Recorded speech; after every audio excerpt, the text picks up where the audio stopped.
Praise the Lord. Hallelujah. கர்த்தர் நாமத்துக்கு மகிமை உண்டாவதாக. மார்ச் மாதம் 29ஆம் தேதி கர்த்தர் நம்மை இம்மட்டுமாக அழைத்ததற்காக நாம் அவருக்கு நன்றியோடு ஆராதித்து துதித்து மகிழ்ந்து பாட வேண்டும். அவரை நாம் ஆராதிக்க வேண்டும். அவருடைய வார்த்தைகளை கேட்டு நாம் ஒவ்வொரு நாளும் படித்து பயன்பெற வேண்டும். இன்றைய நாளில் நாம் கடந்த நாட்களிலிருந்து நாம் அவரை எந்த அளவிற்கு நாம் துதிக்கின்றோம். 40 நாளும் நமக்காக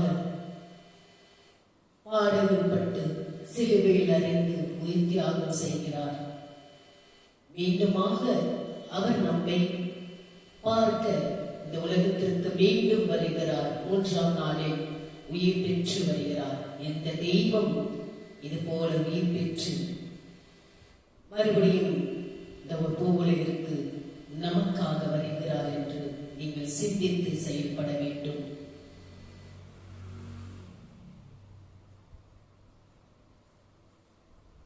நாளில் லூக்கா நற்செய்தி 22ஆம் அதிகாரம் 48வது வசனம். லூக்கா நற்செய்தி 22:48 வசனம். இயேசு அவனை நோக்கி, யூதாசே, மொத்தத்தினாலேயா மனுஷகுமாரனை காட்டிக் கொடுக்கிறாய் என்றார். நமது முறிந்த உறவுகளை மீட்பதற்காக இயேசு ஒரு நண்பனின் துரோகம் என்னும் கொடிய வேதனையை சகித்துக் கொண்டார். மனித இருதயத்தின் மிக ஆழமான வேதனைகளை அவர் நன்கு அறிவார். சங்கீதம் 41ஆம் அதிகாரம் 9 வாசித்து பாருங்கள். சகரியா 13ஆம் அதிகாரம் 6வது வசனத்தில் வாசித்து பாருங்கள்.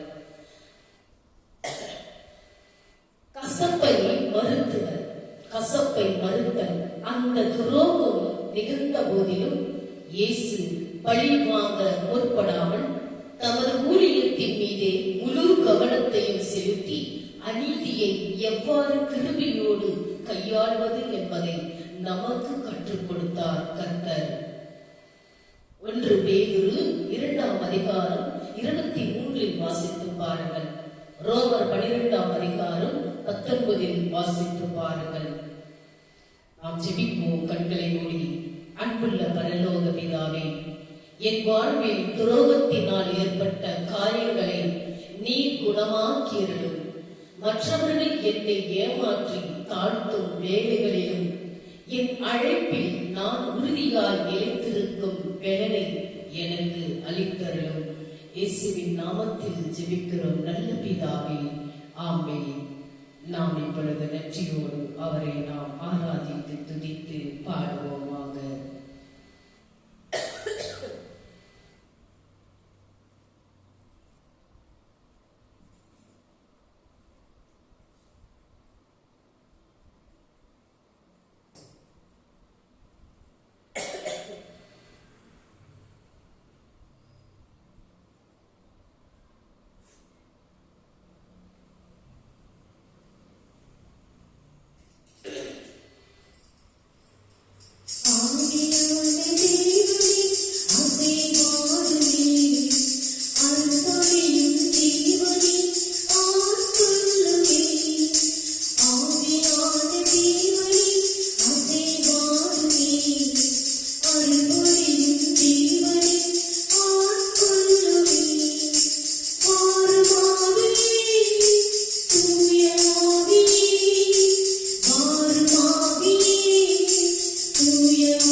தெளிவாக கேட்டு மீண்டுமாக நாம் வீட்டிற்கு ஒவ்வொரு நாளும் படித்து பயன்பெற வேண்டும் என்று உங்களை நான் தாழ்மையோடு கெஞ்சி கேட்டுக் கொள்கிறேன்.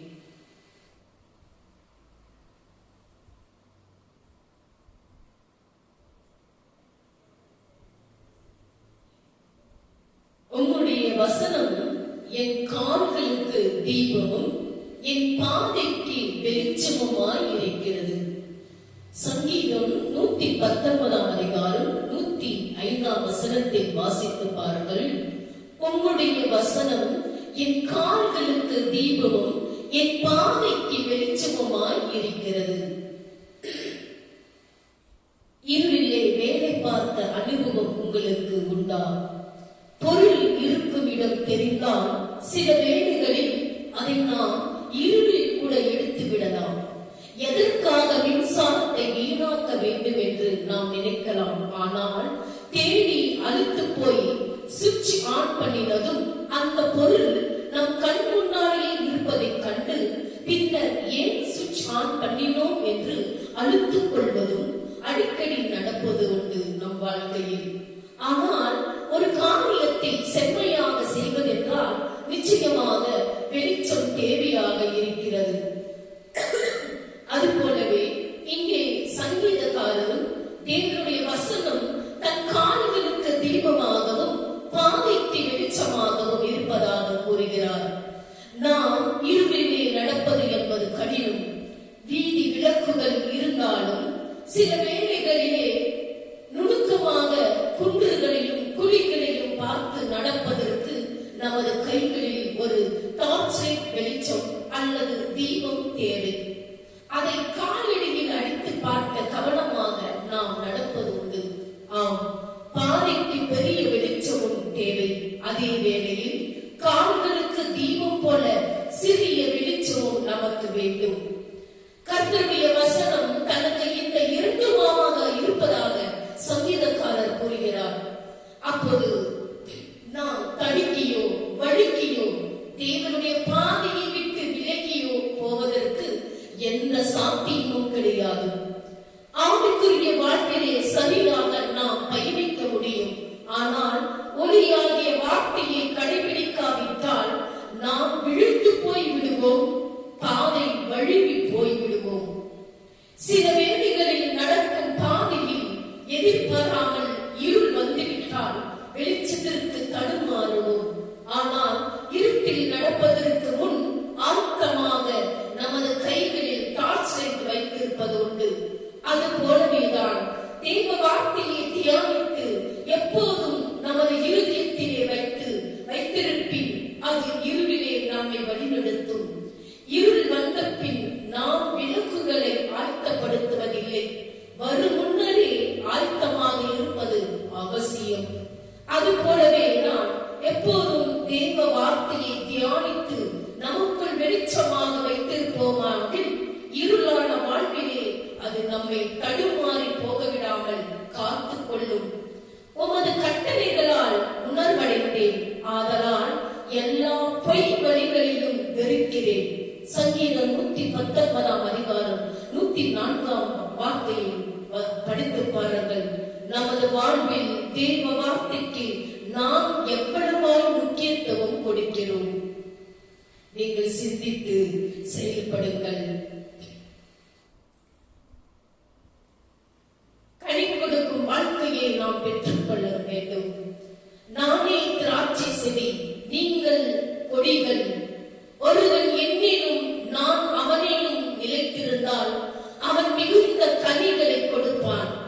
என்னை அல்லாமல் உங்களால் ஒன்றும் செய்யக்கூடாது.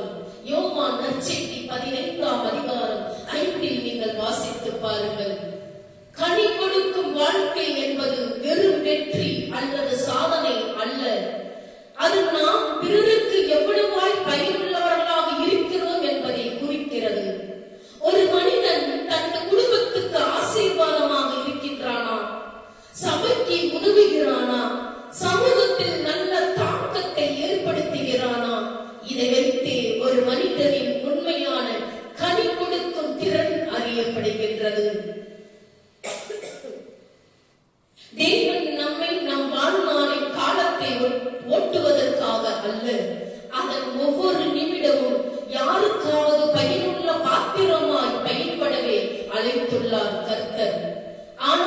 சில நேரங்களில் நம்மால் கனியுள்ள வாழ்க்கை வாழ முடிவதில்லை.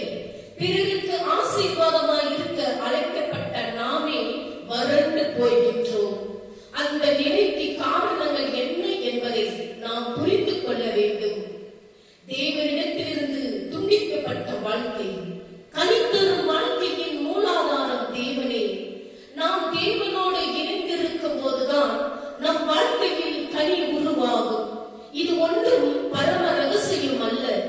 இயேசு ஒருவன் என்னிலும் நாம் அவனிலும் நிலைத்திருந்தால் அவன் மிகுந்த கனிகளை கொடுப்பான் என்று தெளிவாக சொல்லிக் கொண்டிருக்கின்றார். அவரோடு இணைந்திருக்கும் ஒவ்வொரு கணமும் நாம் கனித்தரும் வாழ்ந்து கொண்டே தான் இருப்போம். ஒரு கிளை மரத்திலிருந்து துண்டிக்கப்பட்டால் அது காய்ந்து விடும். அதுபோல தேவனோடு உறவு இல்லாமல் வாழும் வாழ்க்கை மெதுவாக பலனற்றதாக மாறிவிடும். கனியற்ற வாழ்க்கையின் இன்னொரு காரணம் சுயநலமாகும். எனக்கு என்ன கிடைக்கும், என் வாழ்க்கை எப்படி முன்னேறும், என் தேவைகள் எப்படி நிறைவேறும் என்று நம்மை குறித்து மாத்திரம் நினைத்துக் கொண்டிருக்கும் போது நாம் பிறருக்கு ஆசீர்வாதமாக இருக்க முடியாது. தேவன் நம்மை நன்மைக்காக மட்டும் வாழ அழைக்கவில்லை. அவர் நம்மை பிறருக்கு ஆசீர்வாதமாக இருக்க அழைத்துள்ளார். கர்த்தர் ஆபிரகாமை அழைக்கும் போது பூமியில் உள்ள வம்சங்களை எல்லாம் உனக்கு ஆசீர்வதிக்கப்படும் என்று அழைத்தார். படித்து பாருங்கள். ஆதியாகமம் 12ஆம் அதிகாரம் 1 வாசித்து பாருங்கள். உலகிற்கே ஆசீர்வாதமான ஒரு வாழ்க்கைக்காக அவனை அழைத்தார். சுயநலமான வாழ்க்கை எப்போதும் குறுகியதாக இருக்கும். ஆனால் பிறருக்காக வாழும் வாழ்க்கை கனி கொடுக்கும் வாழ்க்கையாக மாறும். சிந்தித்து செயல்படுங்கள். நாம் நம்முடைய சுய பலத்தால் மட்டும் நாம் கனி கொடுக்கின்றவர்களாக மாற முடியாது. உண்மையான கனி பரிசுத்த ஆவியானவரின் கிரிகைகளால் வருகிறது. பேதுருவின் வாழ்க்கையை நினைத்து பாருங்கள். பரிசுத்த ஆவியானவர் அவனை நிரப்பும் முன் அவன் பலவீனமானவன். அவன் ஒரு மீனவன். ஆனாலும் சில நேரங்களில் முழு இரவு உழைத்தும் ஒரு மீனும் பிடிக்க முடியாத நிலையும் இருந்தது அவனுக்கு. ஒரு சிறிய வேலைக்கார பெண்ணின் முன்னிலையில் கூட இயேசுவை மறுதலித்தான். அதாவது இயற்கைக்கான நிலையில் அவன் ஒரு சாதாரண மனிதன். பயம், தோல்வி, பலவீனம் கொண்டவன். ஆனால் பரிசுத்த ஆவியானவர் அவனை நிரப்பிய பின் அதே பேதுரு முழுமையாக மாறினான். படித்து பாருங்கள். அப்போஸ்தலரான பவுலடிகளார் எழுதிய நற்செய்தியிலிருந்து 2ஆம் அதிகாரம் 14 வாசித்து பாருங்கள். இது எது காட்டுகிறது? இது எதை குறிக்கிறது? பரிசுத்த ஆவியானவர் இல்லாமல் அவன் ஒரு பயன்தான் கொள்ளி. பரிசுத்த ஆவியானவருடன் அவன் ஒரு கனி தரும் காட்சி. அப்பொழுதுதான் நாம் அனைவரும் அந்த இருளிலே நடவாமல் வெளிச்சத்தின் பாதையில் நாம் நடக்க வேண்டும் என்றால் கர்த்தரோடு நாம் ஒன்றித்து வாழ வேண்டும். இதுதான் கடவுள் நமக்கு கொடும் வாழ்க்கையாக நாளில் கர்த்தர் உங்களையும் என்னையும் ஆசீர்வாதமாக புரிய செய்கின்றார். நீங்கள் எந்த அளவுக்கு கர்த்தரை நோக்கி நீங்கள் முன்னேறி கொண்டிருக்கின்றீர்கள்? ஒவ்வொரு நாளும் சிந்தித்து செயல்படுங்கள். செல்வத்தின் சவாலும் ரட்சிக்கும் தெய்வ வல்லமையும் மத்தேயு, மார்க்கு, லூக்காவில் நீங்கள் வாசித்து பாருங்கள். சீசர்கள் அவருடைய வார்த்தைகளை குறித்து ஆச்சரியப்பட்டார்கள். இயேசு பின்னும் அவர்களை நோக்கி, பிள்ளைகளே, ஐஸ்வர்யத்தின் மேல் நம்பிக்கையாய் இருக்கிறவர்கள் தேவனுடைய ராஜ்யத்தில் பிரவேசிக்கிறது எவ்வளவு அரிதாயிருக்கிறது என்றார். மார்க்கு நற்செய்தி 10ஆம் அதிகாரம் 24 வாசித்து பாருங்கள். ரட்சிப்பு மற்றும் நித்திய ஜீவன் பற்றிய கலந்துரையாடலின் பின்னணியில் செல்வமிக்க வாலிபனுக்கு இயேசு பதிலளித்தார். ஒரு பணக்கார வாலிப மனுஷனுக்கு இயேசு பதிலளித்தார். என்னவென்று? செல்வமும் செழிப்பும் தெய்வீக நன்மைகளின் அடையாளங்கள் என்று யூதர்களும்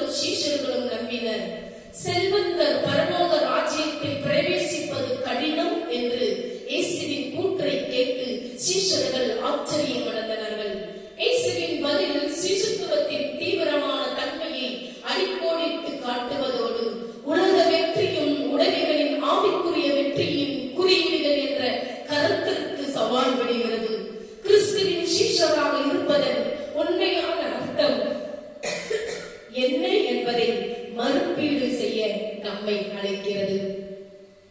தனது உலக உடைமைகளை பிரிய வாலிபன் கைங்கியது ஆவிக்குரிய வளர்ச்சிக்கு தடையாக இருக்கக்கூடிய உலக பற்றுகளையும் கவனச்சிதறல்களையும் அடையாளப்படுத்துகிறது. இயேசு சொல்வதின் ஆழமான கருத்தை சீஷர்கள் புரிந்து கொண்டனர். ஒருவன் தனது சுய முயற்சியினால் தேவனுடைய ராஜ்யத்திற்குள் பிரவேசிக்க முடியாது. யாரும் தன்னைத்தானே ரட்சித்துக் கொள்ள முடியாது. மனிதனின் ரட்சிப்பு தனியாக சாத்தியமற்றது. ஆனால் தேவனுடைய வல்லமையினாலும் கிருபையினாலும் மாத்திரமே சாத்தியமாகும் என்பதை காட்டுவதற்காக இயேசு ஊசியின் காதில் ஒட்டகம் நுழைவது என்ற உருவகத்தை பயன்படுத்தினார். ரட்சிப்பை உலக அந்தஸ்தை கொண்டு வாங்கவோ சம்பாதிக்கவோ அல்லது உத்தரவாதம் அளிக்கவோ முடியாது. தேவன் ஒருவரே நம்மை ரட்சிக்க முடியும். அவரால் கூடாத காரியம் ஒன்றுமில்லை. ரட்சிப்பு தேவன் அருளும் ஈவு. மனிதனுக்கு சாத்தியமற்றதாக தோன்றுவது தேவனுக்கு சாத்தியமாகும். படித்து பாருங்கள் எபேசியர் 2:8 இந்த உதாரணத்தின் மூலம் செல்வத்தின் ஆபத்துக்கள் குறித்து இயேசு தம் சீஷர்களை எச்சரித்தார். செல்வத்தை தேடுவதும் அதை சார்ந்திருப்பதும் தேவனின் சித்தத்திற்கு அர்ப்பணிக்கப்பட்ட வாழ்க்கையில் என்று முரண்படுகின்றது. பொருளும் செல்வமும் பாவமானது அல்ல. ஆனால் செல்வத்தின் மீதான பற்று ஒருவரை தேவனுடைய ராஜ்யத்தின் முழுமையை அனுபவத்திலிருந்து தடுக்கக்கூடும் என்று கர்த்தர் தெளிவுபடுத்துகிறார். தேவனுக்கும் உலக பொருளுக்கும் ஊழியம் செய்ய உங்களால் கூடாது. உண்மையான செல்வம் ஒரு திறந்த மற்றும் தாராளமான இருதயத்தில் உள்ளது. செல்வம் சுயநலம், கர்வம் அல்லது பிறரின் தேவைகள் மீதான அக்கறையின் மிக்க வழிவகுக்கும் போது ஆவிக்குரிய ஜீவிய வளர்ச்சிக்கு அது ஒரு தடையாக மாற்றக்கூடும்.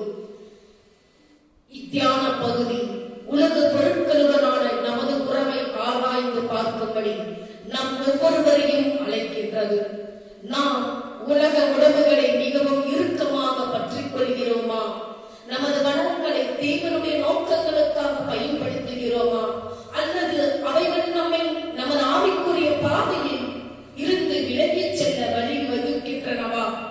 பாவம் செய்யும் மனித இயல்பு உட்பட எந்த ஒரு சவாலையும் தேவனால் வெல்ல முடியும். மனித முயற்சியால் சாதிக்க முடியாததை தேவனால் மட்டுமே சாதிக்க முடியும் என்பது உறுதி. தேவனுக்கு மகிமை உண்டாவதாக. கர்த்தர் தாமே உங்களை ஆசீர்வதிப்பாராக. இப்பொழுது நாம் அனைவரும் காணிக்கை பாடல்களுக்கு கடந்து செல்வோம்.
Hari Krishna, Hari Ram.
வானவதந்தியே, நீ மெய்யாகவே தூயவர், புனிதருக்கெல்லாம் ஊற்று. ஆகவே உம்முடைய தூய ஆவியை பொழிந்து இக்காணிக்கைகளை புனிதப்படுத்த வேண்டும் என உம்மை மன்றாடுகிறோம். இவ்வாறு எங்கள் ஆண்டவர் இயேசு கிறிஸ்துவின் உடலும் இரத்தமுமாக எங்களுக்கு இவை மாறுபடுவாகும். அவர் தாம் பாடுபடுவதற்கு முந்தின நாள் வண்ணகத்துக்குரிய தம் திருக்கைகளில் அப்பத்தை எடுத்து வானோக்கி கண்களை உயர்த்தி எல்லாம் வல்ல இறைவனும் தம் தந்தையுமாகிய உமக்கு நன்றி செலுத்தி வாழ்த்துரைத்து அப்பத்தை பிட்டு தம் சீடர்களுக்கு அளித்து அவர் கூறியதாவது: அனைவரும் இதை வாங்கி உண்ணுங்கள், ஏனெனில் இது உங்களுக்காக கையளிக்கப்படும் என் உடல் என்றார்.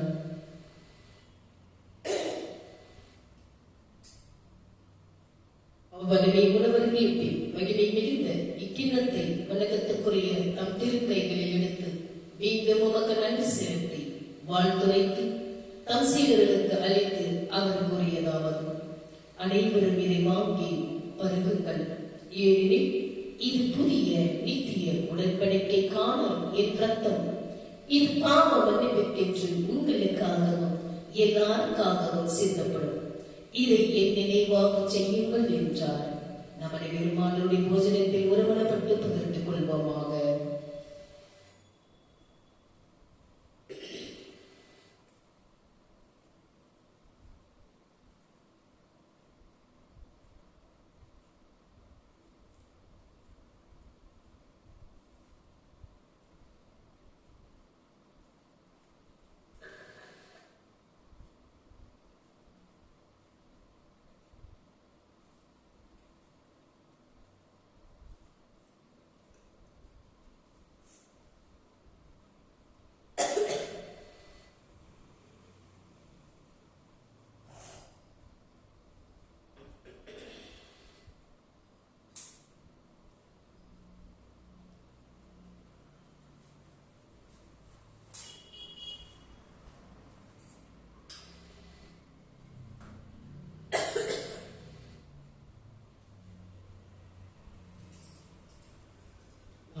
ஆண்டவரை துதித்து பாடுவோமாக.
Be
நாம்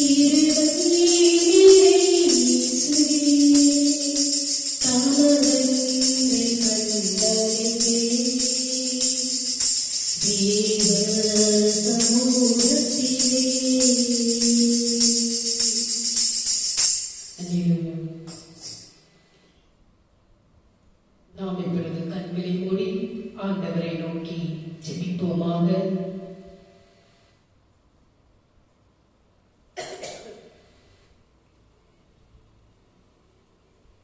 பரலோக பிதாவே, உம்முடைய சித்தத்தின்படி செய்கிறவர்கள் மட்டுமே உம்முடைய ராஜ்யத்தில் பிரவேசிப்பார்கள் என்பதை ஒப்புக்கொண்டு நாங்கள் உம்முடைய சந்ததிக்கு வருகிறோம். உம்மை வெறும் ஆண்டவரே ஆண்டவரே என்று அழைப்பவர்களாக மட்டுமல்லாமல் எங்கள் அன்றாட வாழ்வில் உம்முடைய சித்தத்தை உண்மையாகவே கடைபிடித்து வாழ தேவையான கிருபையை நாங்கள் கேட்கிறோம். எங்கள் சொந்த வழிகளையும் இவ்வுலகிற்குரிய காரியங்களையும் முதலாவதாக தேடியதற்காக நாங்கள் மனம் திரும்புகிறோம். பரிசுத்த ஆவியானவரே, எல்லாவற்றுக்கும் மேலாக உம்முடைய ராஜ்யத்தையும் உம்முடைய நீதியையும் முதலாவதாக தேட எங்களுக்கு கற்றுத்தாரும்.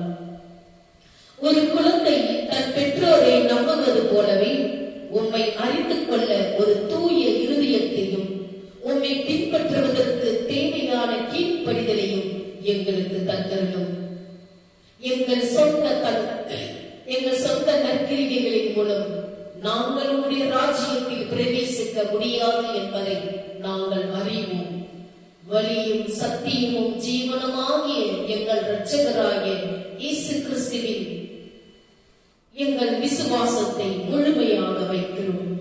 உம்முடைய குமாரனுடைய சாயலுக்கு ஒப்பாக எங்களை மாற்றி அமைத்தருளும்.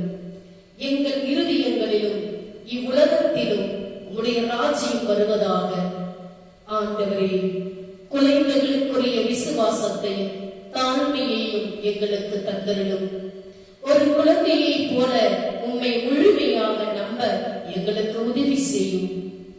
எல்லா பிரச்சனைகளுக்கும் பணமே மூல காரணம் என்பதை நாங்கள் உணர்ந்து கொள்ளவும், இவ்வுலகிற்குரிய இன்பங்கள் மற்றும் செல்வங்களின் மீது எங்கள் கவனத்தை செலுத்தாமல் இருக்கவும் எங்களுக்கு உதவி செய்யும். எங்கள் இரட்சகராகிய இயேசு கிறிஸ்துவின் வெளியேற பெற்றதும் ஆசீர்வதிக்கப்பட்டதுமான நாமத்தினால் ஜெபிக்கிறோம் எங்கள் நல்ல பிதாவே, ஆமென். என் ஆத்துமாவே கர்த்தரை ஸ்தோத்திரி, என் முழு உள்ளமே அவருடைய பரிசுத்த நாமத்தை ஸ்தோத்திரி. என் ஆத்துமாவே கர்த்தரை ஸ்தோத்திரி, அவர் செய்த சகல உபகாரங்களையும் மறவாதேயும். இன்றைய நாளில் எனக்கு அவர்கள் தாய்க்கு தாயாகவும் ஒரு நல்ல ஆண்டவருடைய பிள்ளையாகிய அந்த குடும்பங்களை கட்டி காத்துக் கொள்ள அந்த ஒரு நல்ல மனதையும் அவர்களுக்கு நல்ல உடல் சுகத்தையும் கொடுத்து மீண்டுமாக உங்களை இன்னும் முழுமையாக அவர்கள் அறியவும் அவருடைய குடும்பங்களில் அவருடைய கணவருக்காகவும் அவருடைய பிள்ளைகளுக்காகவும் அவருடைய பேர பசங்களுக்காக பிள்ளைகளுக்காகவும் நாளில் அவர்களுக்கு இந்த பிறந்த நாளில் நான் இயேசுவின் நாமத்தினால் அவர்களுக்கு நான் வாழ்த்து சொல்கிறேன். நீங்கள் ஒவ்வொரு நாளும் ஆண்டவரோடு ஒன்றித்துக் கொள்ளவும், ஆண்டவரை பின்பற்றவும், அவரை நீங்கள் தொழுகவும் கர்த்தர் உங்களுக்கு நீதித்தான் ஆயுசை கொடுத்து நல்ல உடல் சுகத்தை பலத்தையும் கொடுத்து நல்ல குடும்பங்களை கட்டி காத்துக் கொள்ள அந்த ஒரு மன தைரியத்தையும் பலத்தையும் கொடுத்து இன்னும் அநேக ஜனங்களுக்கு அவர் உதவி செய்யவும் அந்த குடும்பத்தை இன்னும் அவர் கட்டி காத்துக் கொள்ளவும், இன்னும் அவர் கையிட்டு கொடுக்கும் அந்த உதவிகளை இன்னமாக அவர்கள் ஏழை எளியோர்களுக்கு அந்த மனதையும் அந்த கையையும் அவர்களுக்கு ஆசீர்வாதமாக அவர்கள் கொடுக்க வேண்டும் என்றும், இந்த நேர நாளில் இந்த பிறந்த நாளை கொண்டாடி கொடுக்கும் அந்த சகோதரியின் மீது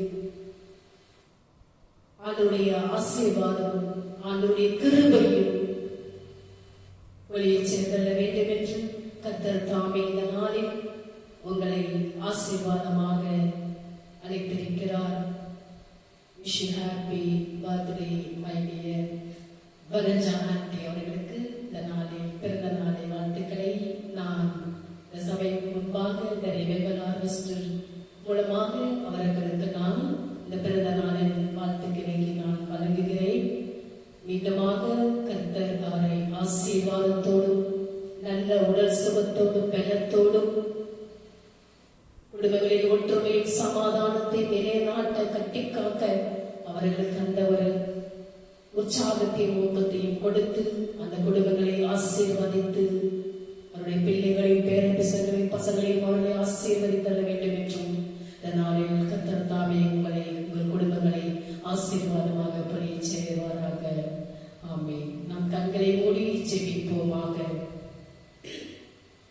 நம்முடைய ஆண்டவராகிய இயேசு கிறிஸ்துவின் கிருபையும் பிதாவினுடைய அன்பும் பரிசுத்த ஆவியினுடைய அன்பின் ஐக்கியமும் நம்மோடும் நம்முடைய குடும்பத்தோடும் யாரெல்லாம் இந்த யூடியூப் சேனலை பார்த்துக் கொண்டிருக்கின்றார்களோ ஆண்டவருடைய வெளிச்சமானது உங்கள் மேலும் உங்கள் குடும்பத்தின் மேலும் பிரகாசமடைத்தக்கதாகவும் ஆண்டவர் வரும் மட்டும் உங்கள் மேல் உங்கள் குடும்பத்தின் மேலும் சந்தோஷம் சமாதானம் என்றென்றும் நிலைத்திருப்பதாக. ஆமென். May God bless you. ஆண்டவர் உங்களை ஒவ்வொருவரையும் ஆசீர்வதிப்பாராக.